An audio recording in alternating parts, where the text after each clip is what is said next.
هذا المعروك يلي بينهدى الملوك. احفظوا هي الوصفة لأنها رح تلزمكم بشهر رمضان المبارك. اللهم بلغنا إياه لا فاقدين ولا مفقودين.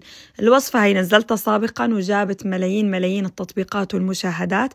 لازم تحفظوها. شوفوا ما شاء الله الهشاشة والطراوة. مكونات العجين كتير سهلة وعلى أصولها، لا بحاجة كريمة شانتيه ولا بودرة ولا شغلات ما أنا موجودة من المريخ. والحشوات اختيارية على ذوقكم، ممكن تحشوهم زبيب وجوز هند، حليب مكثف محلى أو تمر، أو حتى فيكم تحشوهم أي شيء بتحبوه. أنا جربت معكم التمر والبستاشيو كمان، فكرة جديدة عملت لكم إياها، رح نزلكم فيديو مفصل للحشوة. وأنا بعتذر منكم إذا بتحسوا الفيديوهات شوي طويلة، لكن أنا بهمني لما أشرح لكم الوصفة أعطيكم التفاصيل لتطلع معكم ناجحة مثل ما موضح بالفيديو لسه وأحسن من الجاهز. بالبداية نحتاج كاسة حليب دافي، رح يتم العجن على مرحلتين: كاسة الحليب الدافي، نص كاسة سكر، معلقة خميرة فورية، ومعلقة بيكنج باودر، ومعلقة فانيليا، ومعلقة محلب ناعم ما تستغنوا عنها لأنها بتاخدكم بطعم العالم تاني، وكاسة طحين.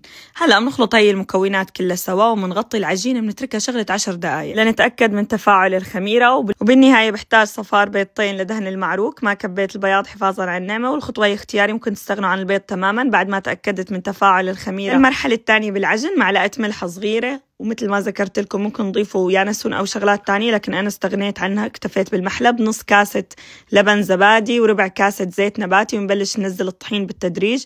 بنحتاج تقريبا 4 كاسات ونص. أثناء العجن نضيفوا نص كاسة مي دافية، هيك العجينة رح تطلع معكم ممتازة، ما بتحتاج أبدا إضافة سوائل. وبتحطوا كمان معلقتين زبدة أثناء التنعيم وعجنوها شغلة سنة زمان لتطلع معكم طرية ومتماسكة، وبنفس الوقت ما فيها أبدا تكتلات. ممكن تستخدموا العجان الكهربائي لكن أنا بستخدم العجان اليدوية أو إيدي. وحشوة التمر حطيت لها معلقة سمنة بقرية ورشة هيل. والعجينة بعد ساعة ارتاحت. شوفوا ما شاء الله القوام اللي حصلت عليه. بقطعها كرات وبتركها ترتاح شغلة 10 دقائق. كل ما تركنا العجينة ترتاح كل ما أعطتنا نتيجة أفضل بالتشكيل.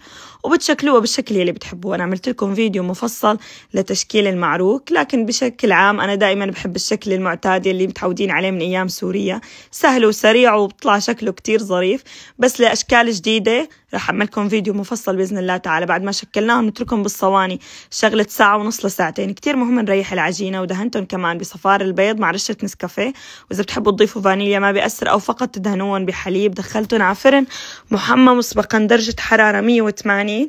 وإذا الفرن عندكم ما فيه مروحة يفضل تحطوا صينية فيها شوية مي تعمل جو الفرن كتير رطب، تطلع معكم العجينة طرية وبتجنن. وبعد ما حصلت على التحميرة واللون الجميل بطالعوا من الفرن فورا بدهنهم بشوية قطر لنحصل على هي اللمعة. واستمتعوا بأطيب معروك ممكن تدوقوه، رح يلازمكم طول شهر رمضان المبارك. ما تنسوا السيف والشير واللايك، دعمكم بهمني. سلام.